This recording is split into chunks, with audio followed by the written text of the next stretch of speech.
বারান্দা দেখতে বেশ ভালো লাগে, বলুন খুব ভালো লাগতেছে না সকালের বারান্দাটা? বারান্দা দাঁড়িয়ে দাঁড়িয়ে আপনাদের সাথে কথা বলতেছে, ভীষণ সুন্দর একটা বারান্দা। চতুর্দিক দেখার আগে সকালবেলা চতুর্দিক দেখতে দেখতে ভীষণ ভালো লাগে। শুভ সকাল বন্ধুরা, গুড়ি গুড়ি বৃষ্টি হচ্ছে, বৃষ্টির ফাঁকে ছাদে আসলাম। ওই বৃষ্টিটা গায়ে লাগে না, একবারে গুড়ি গুড়ি বৃষ্টি হচ্ছে। আর সূর্যটা দেখুন, ওকে মারতেছে কিন্তু উঠতে পারতেছে না। আর চতুর্দিকে পাখির একটু কিচিমিচি আছে, কিচিমিচি ডাক, সব নিয়েই সকালটা সুন্দর। আমি আসছি গাছের ফুল তুলতে, আর ওইদিকে তো মামনি কাজ করতেছে। সকালবেলার কাজ মামনি করে, আমি আর করি না, সে আর কি। আমি ফুল টুল তুলে তারপরে মামনিকে দেব, মামনি পূজাটা দেবে। সব কিছু রেডি করতেছি। রান্নাঘরে চলে এলাম, বুঝছেন? রান্নাঘরে এসে মুগ ডালটা ভেজে দিব, আর একটু আলুর দম করবো। তারপর আরও কাজ আছে, মানে আজকে আমার শাশুড়ির মৃত্যুবার্ষিকী, মানে মৃত্যুবার্ষিকী বললে হবে। আমরা তো গয়া থেকে ইন্দ্র দিয়ে আসছি। এখন ওই মৃত্যু তিথিতে আমরা একটু ওই যে ভগবানরে একটু শাশুড়ি যেটা পছন্দ করতে আর কি, এটা ভগবানকে অর্পণ করি। তারপরে শাশুড়ির সামনে একটু ভোগ থাকে কতটুকু। তো সেই জন্যে প্রথমে আমি আমাদের দুপুরবেলা খাওয়ার জন্য কাজগুলো করে ফেলতেছি, তারপরে চুলা টুলা মুছে তারপরে আসে ওগুলো করি। তো দেখতে থাকুন বন্ধুরা। এই তো ডালটা বাঁধা হয়ে গেছে, ডালটা বাড়িতে নিয়েছি। এবার আমি ফোড়ন করবো, ডালের ফোড়ন। আমরা কিন্তু ডালে আগে আগে ফোড়ন করি, মুগ ডালটা আর কি। মুগ ডালটা আগে আগে ফোড়ন করি। লঙ্কাটা দিয়ে দিলাম, লঙ্কা দিয়ে তেজপাতাটাও দিয়ে দিলাম, আর দেবো কি জিরা। এবার জলের ভিতরে ফোড়নটা ছেড়ে দিলাম।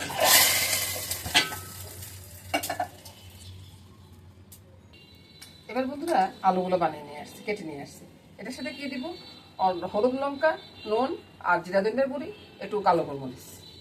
এটা ভালোভাবে মেখে নিই, ফটাফট মেখে নিচ্ছি। আমার রান্না হচ্ছে একবারে সহজ রান্না। আপনারা যদি দেখেন তাহলে আপনারা অনেক সহজে শিখতে পারেন, বুঝছেন? আর ছেলের ভিতরে দিয়ে পোড়নের ভিতরে খেয়ে দিয়ে দিচ্ছি তেজপাতা, জিরা, তারপরে দারচিনি এলাচ। বুঝছেন? এটার সাথে দিয়ে দেবো কি চিনি, ওই যে 1 চা চামচের মতো চিনি দিয়ে দিলাম। চিনিটা একটু ক্যারামেল হয়ে যায়, তাহলে কালারটা ভীষণ সুন্দর হয়, বুঝছেন? চিনিটা ক্যারামেল হওয়া শুরু হয়েছে। এবার আমি আলুগুলো ছেড়ে দিয়ে একটু ঢাকা দিয়ে দিই, ঢাকাটা দিয়ে দিচ্ছি। আর এখানে কিছু করার নয়, ডালের দিকে ডালটা জলে বলক চলে আসছে, ডালটা ছেড়ে দেবো। এখন নুন হলুদ কিছুই দিব না, নুন হলুদ দিব ডাল ফুটার পর।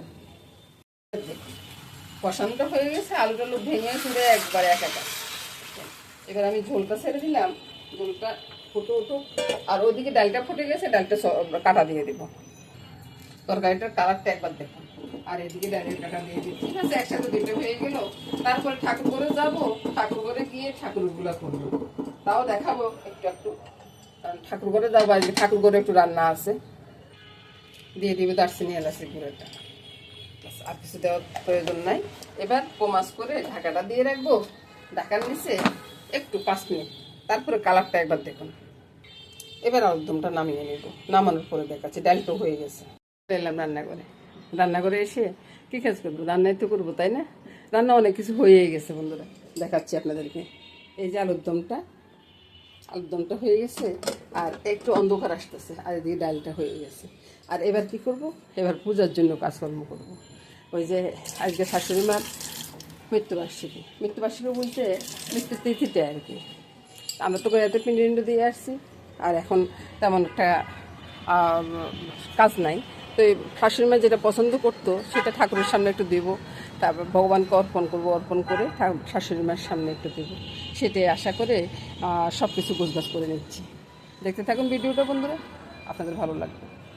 সবজিগুলো বানাবো। সবজি বানানোর আগে আরেকটা কাজ করে রেখেছি, লুচির ডোটা মেখে রেখেছি, এটা ঢাকা দিয়ে রাখি। আর এগুলো তো হয়ে গেছে, তা আগে দেখাইছি। আর এখন আর দেখাবেন কে আছে বলুন তো বন্ধুরা। এগুলো কেটে নিয়ে আসছি, বুঝছেন? এবার সবজির ভিতরে আমি নুনটা দিয়ে দিব, আপনার যতটুকু প্রয়োজন পড়ে ততটুকু দেবেন। তারপরে এক জায়গা থেকে নিতে হচ্ছে, কারণ নিরামিষের দিনে সব এক জায়গায় থাকে না।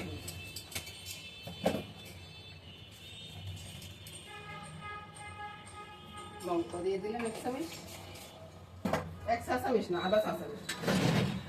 তারপরে ওই যে জিরা ধনিয়ার গুঁড়িটা দিয়ে একবার ভালো করে মেখে, চিনিটা দেওয়ার বাকি আছে, চিনি কিন্তু দিয়ে দিই। আপনারা যতটুকু পরিমাণ দেন ততটুকু পরিমাণ দেবেন, আর আমি কিন্তু একটু বেশি দেব।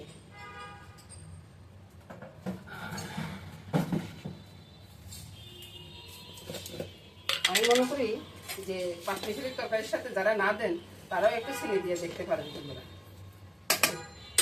ওই তো 3 টেবিল চামচের মতো দিয়ে দিলাম। এবার ঢাকা দিব, ঢাকা দিয়ে চুলা রাসটা বাড়িয়ে দেবো, বাড়িয়ে দিয়ে এটা কষাবো। এখন কিন্তু পূরণ করবো না। এবার বন্ধুরা লুচিগুলো ভাজবো, বুঝছেন? লুচি ভাজার জন্য তেলটা দিয়ে দিচ্ছি এদিকে, আর ওইদিকে তরকারিটা তো বসাই দিলাম। তরকারিটা হয়ে থাকুক, ততক্ষণ এগুলো গোছগাছ করে নিই। সবকিছু গোছগাছ করে রান্না যখন করি না, তখন রান্না করতে বেশ মজা লাগে, বুঝছেন? এই যে দেখুন, এটাকে ময়ন তৈরি দেখছি অনেক আগে, এখন শুধু গোল্লা করবো আর লুচি ভাজবো। এই যে একটা করে লুচি বেলতেছি আর তেলে ছেড়ে দিচ্ছি। এভাবে করে সবগুলো করে নেবো। সবগুলো লুচি একবার ফুলকো ফুলকো হবে। আর আমি যেভাবে লুচি করি না, এটা একটু নরম লুচি হয়, বুঝছেন? অনেকে লুচি করেন না যে মচমচে হয়ে যায়, সেটা না, এটা নরম। এভাবে করে একটা ফুল একটা ছেড়ে দিব। আমি নাড়াচাড়ার আগে লুচি ফুল উঠবে, বুঝতেছেন?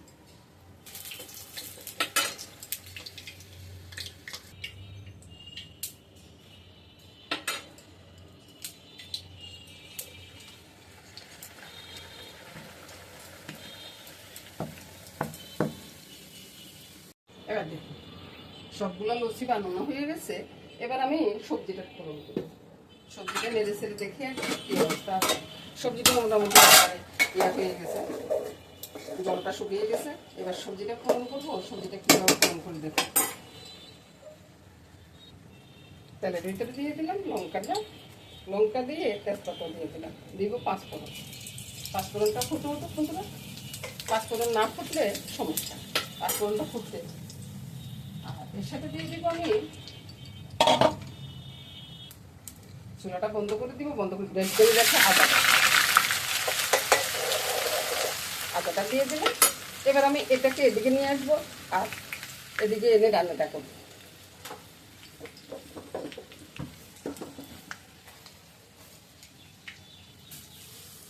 ফোড়নটা ছেড়ে দিলাম।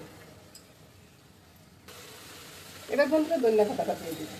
কাঁচা লঙ্কা থাকলে দিতাম, তবে কাঁচা লঙ্কা দিয়ে নাই, মানে আছে নিরামিষের দিয়ে নেই, বুঝছেন? ধনিয়া পাতাটা দিয়ে এবার ভালো করে নেড়ে ছেড়ে দিবি। এবার যতটা পারি ততটা গোটে কাটে দেবো। লাবড়া মানে এসে যায় একটু মেশানো তরকারি, একটু নরম তরকারি। আপনারা কীভাবে কী করেন তা আমি জানি না, তবে আমি একটু এভাবে করে দেখবেন। তরকারিটা হয়ে গেছে, বুঝছেন? এবার তরকারিটা নামিয়ে নিচ্ছি, নামিয়ে তারপর এদিকে লাবড়াটা আছে আর এদিকে লুচিটা আছে। এটা দিয়ে আজকের মোটামুটি রান্না শেষ হয়ে গেছে। আলুর দমার ডাল তো আছে এর সাথে। মামনির পূজা হয়ে যাচ্ছে। জয় গোবিন্দের জয়, জয় গোপালের জয়। আমি টাটা গুড বাই বলে আজকের মতো এখানে বিদায় নিব বন্ধুরা। নমস্কার বন্ধুরা, আগামী দিন আবার দেখা হবে।